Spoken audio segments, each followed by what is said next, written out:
Hello, ഇന്നിതാ ഇഫ്താറിനും അല്ലാതെയൊക്കെ serve ചെയ്യാൻ പറ്റുന്ന നല്ല സിമ്പിളായിട്ടുള്ള ഒരു ഹരിയാലി ചിക്കനും അതിൻ്റെ കൂടെ സെർവ് ചെയ്യാൻ പറ്റുന്ന പ്ലെയിൻ ആയിട്ടുള്ളൊരു മന്തി റൈസിൻ്റെ റെസിപ്പി കൂടി ആയിട്ടാണ് കേട്ടോ ഇന്ന് വന്നിട്ടുള്ളത്. അപ്പോൾ ഇഫ്താറിന് ഗസ്റ്റൊക്കെ വരുന്ന സമയത്തും അതല്ലാതെയൊക്കെ നമുക്ക് വളരെ സിമ്പിളായിട്ട് നല്ല ടേസ്റ്റോട് കൂടിയിട്ട് ഇത് ഉണ്ടാക്കിയെടുക്കാനായിട്ട് പറ്റും. അപ്പോൾ നിങ്ങളെല്ലാവരും ഇതൊന്ന് ട്രൈ ചെയ്ത് നോക്കുമെന്ന് വിശ്വസിക്കുന്നു. അപ്പോൾ നിങ്ങൾ ഈ വീഡിയോ കാണുന്ന സമയത്ത് നമ്മുടെ ചാനൽ ഇഷ്ടപ്പെടുകയാണെങ്കിൽ സബ്സ്ക്രൈബ് ചെയ്യാനും ലൈക്ക് ചെയ്യാനും ഒന്നും മറക്കരുത്. അപ്പോൾ നമുക്ക് പെട്ടെന്ന് തന്നെ റെസിപ്പിയിലോട്ട് കടക്കാം. നമുക്ക് ആദ്യം ഒന്ന് ഹരിയാലി ചിക്കൻ ഒന്ന് മാരിനേറ്റ് ചെയ്തെടുക്കാം. അപ്പോൾ അതിനായിട്ട് ഞാനിപ്പോൾ ഇവിടെ 1 കിലോ ചിക്കനാണ് എടുത്തിട്ടുള്ളത്. അപ്പോൾ ഇതുപോലെ വലിയ കഷ്ണങ്ങളായിട്ട് ഒരു മീഡിയം സൈസ് കഷ്ണങ്ങളായിട്ടാണ് കേട്ടോ എടുത്തിട്ടുള്ളത്. ഇനിയിപ്പോൾ നിങ്ങൾക്ക് വേണമെങ്കിൽ പുറത്തുനിന്നൊക്കെ കിട്ടുന്നതുപോലെ വലിയ പീസായിട്ട് കട്ട് ചെയ്യണമെങ്കിൽ അങ്ങനെയും ചെയ്തെടുക്കാം. നമുക്കിതൊന്ന് മാരിനേറ്റ് ചെയ്തെടുക്കാം. അപ്പോൾ അതിനായിട്ട് ഇതിലേക്ക് ആദ്യം 2 ടേബിൾ സ്പൂൺ തൈരാണ് ചേർക്കുന്നത്. ഇതിൻ്റെ കൂടെ ഒരു അരമുറി ചെറുനാരങ്ങയുടെ നീരാണ് ചേർക്കുന്നത്. ഇനി ഇതിലേക്ക് ഒരു 1/4 ടീസ്പൂൺ മഞ്ഞൾപ്പൊടി ചേർക്കുന്നുണ്ട്. 1 ടീസ്പൂണ് മല്ലിപ്പൊടിയാണ് കേട്ടോ ചേർക്കുന്നത്. അതിൻ്റെ കൂടെ തന്നെ 1 ടീസ്പൂണ് മന്തി മസാലയും ചേർക്കുന്നുണ്ട്. ഇതിലേക്ക് ഒരു 3/4 ടീസ്പൂണ് കുരുമുളക് പൊടിയാണ് ചേർക്കുന്നത്. അതുപോലെ തന്നെ ഒരു 3/4 ടീസ്പൂണ് ഗരം മസാലയും ചേർക്കുന്നുണ്ട്. ഇതിലേക്ക് ആവശ്യത്തിനുള്ള ഉപ്പ് കൂടെ ചേർക്കുന്നുണ്ട്. ഇതിലേക്കൊരു പേസ്റ്റ് തയ്യാറാക്കണം. അപ്പോൾ അതിനായിട്ട് മിക്സിയുടെ ജാറിലേക്ക് 1 കപ്പ് മല്ലിയില ചേർക്കുന്നുണ്ട്. അപ്പോൾ മല്ലിയിലൊക്കെ എടുക്കുമ്പോൾ ഫ്രഷ് ആയിട്ടുള്ള ഇല തന്നെ എടുക്കാനായിട്ട് ശ്രദ്ധിക്കണം. ഇതിൻ്റെ കൂടെ തന്നെ അതിൻ്റെ പകുതിയായിട്ട് പുതിനയില എടുത്തിട്ടുണ്ട്. ഇനി ഇതിലേക്ക് ഒരു ചെറിയ 2 കഷ്ണം ഇഞ്ചിയാണ് ഇട്ട് കൊടുക്കുന്നത്. അതുപോലെ തന്നെ കുറച്ചധികം വെളുത്തുള്ളി ഞാനിപ്പോൾ എടുത്തിട്ടുണ്ട്. ഇതിലേക്ക് എരിവിന് ആവശ്യത്തിനുള്ള പച്ചമുളക് ചേർക്കാം. ഞാനിപ്പോൾ 5 പച്ചമുളകാണ് എടുത്തിട്ടുള്ളത്.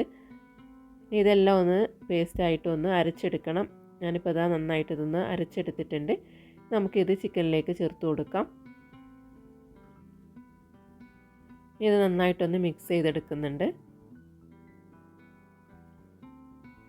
ഇത് കുറഞ്ഞതൊരു 2 മണിക്കൂറെങ്കിലും ഒന്ന് മാരിനേറ്റ് ചെയ്ത് വെക്കണം കേട്ടോ. ഈ സമയത്ത് നമുക്കിതിലേക്കുള്ള റൈസ് തയ്യാറാക്കാം. അപ്പോൾ അതിനായിട്ട് ഞാനിപ്പോൾ ഒരു 1.5 ഗ്ലാസ് ബസ്മതി റൈസാണ് എടുത്തിട്ടുള്ളത്.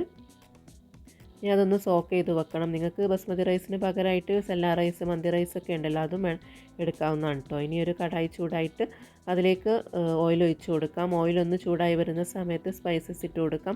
പട്ട, ഗ്രാമ്പൂ, ഏലക്കയാണ് ആദ്യം ഇട്ട് കൊടുത്തിട്ടുള്ളത്. ഇനി ഇതിലേക്ക് ഒരു 1/2 ടീസ്പൂണ് ചെറിയ ജീരകമാണ് ഇട്ട് കൊടുക്കുന്നത്. ഇനി ഇതിൻ്റെ കൂടെ തന്നെ ഒരു 1/2 ടീസ്പൂണ് കുരുമുളക് ഇട്ട് കൊടുക്കുന്നുണ്ട്. ഇനി ഒരു ബേ ലീഫ് ഒന്ന് മുറിച്ചിട്ടാണ് ഇട്ട് കൊടുത്തിട്ടുള്ളത്. ഇതൊന്ന് ചെറുതായിട്ടൊന്ന് എണ്ണയിലിട്ടിട്ടൊന്ന് മൂപ്പിച്ചെടുക്കുന്നുണ്ട്. ഇനി ഇതിലേക്ക് ഒരു ചെറിയ സവാള കട്ട് ചെയ്താണ് കേട്ടോ ഇട്ട് കൊടുക്കുന്നത്.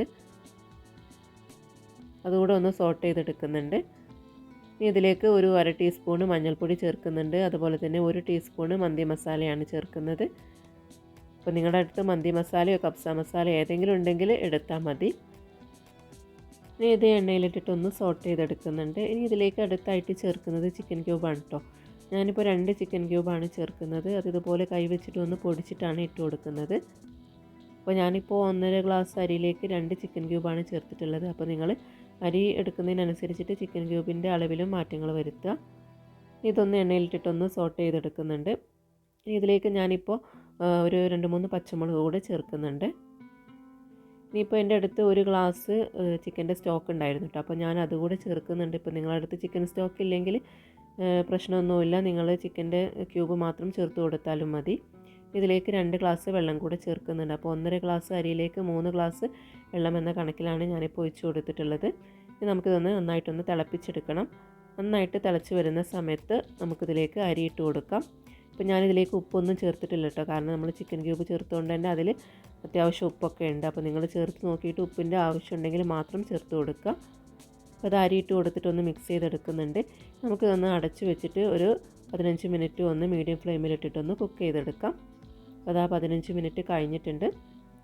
റൈസൊക്കെ നന്നായിട്ട് വെന്ത് വന്നിട്ടുണ്ട്. അപ്പോൾ നമ്മുടെ പ്ലെയിൻ ആയിട്ടുള്ള ഈ മന്തി റൈസ് ഇപ്പോൾ ഇവിടെ റെഡി ആയിട്ടുണ്ട് കേട്ടോ. നല്ല ടേസ്റ്റാണ് ഇത് കഴിക്കാനായിട്ട്. നിങ്ങൾ എന്തായാലും ഒന്ന് ട്രൈ ചെയ്ത് നോക്കണം. അപ്പോൾ ഇതിവിടെ ഇരിക്കട്ടെ, നമുക്ക് ചിക്കൻ ഒന്ന് ഗ്രില്ല് ചെയ്തെടുക്കാം. അപ്പോൾ ഞാനിപ്പോൾ ഇത് ഓവണിലാണ് ഗ്രില്ല് ചെയ്തെടുക്കുന്നത്. ഇപ്പോൾ നിങ്ങൾ ഓവൺ ഇല്ല എന്നുണ്ടെങ്കിൽ പാനിൽ ചെയ്തെടുക്കാം. ഞാൻ മുമ്പ് തന്തൂരി ചിക്കനൊക്കെ ഉണ്ടാക്കിയിട്ടുണ്ട്. അപ്പോൾ ആ വീഡിയോ കണ്ടാൽ മതി. അപ്പോൾ അതുപോലെ പാനിൽ ഈസി ആയിട്ട് തന്നെ നമുക്കിത് ഗ്രിൽ ചെയ്തെടുക്കാം. അപ്പോൾ ഞാൻ ഗ്രില്ലിൽ ഇപ്പോൾ ചിക്കനൊക്കെ ഒന്ന് വെച്ച് കൊടുത്തിട്ടുണ്ട്. ഇനി പ്രീ ഹീറ്റ് ചെയ്ത ഓവണിലേക്ക് 10 മിനിറ്റ് പ്രീ ഹീറ്റ് ചെയ്ത ഓവണിലേക്ക് വെച്ച് കൊടുക്കുകയാണ്. ഇനിയിപ്പോൾ ഇത് 1 മണിക്കൂറാണ് കേട്ടോ ഗ്രില്ല് ചെയ്തെടുക്കേണ്ടത്. അപ്പോൾ അതിൻ്റെ ഇടയിൽ ഒരു അരമണിക്കൂർ കഴിഞ്ഞാൽ ഒന്ന് എണ്ണ തേച്ചിട്ട് ഒന്ന് തിരിച്ചിട്ട് കൊടുക്കണം. 2 സൈഡിലും എണ്ണ തേച്ച് കൊടുക്കണം ഇടയ്ക്കിടെയായിട്ട്. എന്നിട്ടാണിത് കുക്ക് ചെയ്തെടുക്കേണ്ടത്. ഇപ്പോൾ ഇതാ 1 മണിക്കൂർ കഴിഞ്ഞിട്ടുണ്ട്. ചിക്കനൊക്കെ ഇതാ നന്നായിട്ട് വെന്ത് വന്നിട്ടുണ്ട്. നമുക്കിതൊരു സെർവിങ് പ്ലേറ്റിലോട്ട് മാറ്റാം. അപ്പോൾ അതാ നമ്മുടെ ഹരിയാലി ചിക്കന് നല്ല ടേസ്റ്റി ആയിട്ടുള്ള ചിക്കൻ്റെ റെസിപ്പിയാണിത്. എല്ലാവരും ട്രൈ ചെയ്ത് നോക്കണം. വളരെ പെട്ടെന്ന് വളരെ സിമ്പിളായിട്ട് തന്നെ നമുക്കിത് ഉണ്ടാക്കിയെടുക്കാനായിട്ട് പറ്റും. ഇതിൻ്റെ കൂടെയുള്ള ഈ പ്ലെയിൻ റൈസ് ഉണ്ടല്ലോ, മന്തി റൈസും, അത് നല്ല ടേസ്റ്റാണ് കഴിക്കാനായിട്ട്. അപ്പോൾ നിങ്ങൾ എന്തായാലും ഇഫ്താറിന് ഇതൊന്ന് ട്രൈ ചെയ്ത് നോക്കി നിങ്ങളുടെ ഫീഡ്ബാക്ക് അറിയിക്കണം. അപ്പോൾ എല്ലാവർക്കും ഈ വീഡിയോ ഇഷ്ടമായി എന്ന് വിശ്വസിക്കുന്നു. അപ്പോൾ ഇനി ഇതുപോലെ ഈസി ആയിട്ടുള്ളതും അതുപോലെ നല്ല ടേസ്റ്റി ആയിട്ടുള്ള മറ്റു റെസിപ്പിയുമായിട്ട് നമുക്ക് കാണാം. താങ്ക്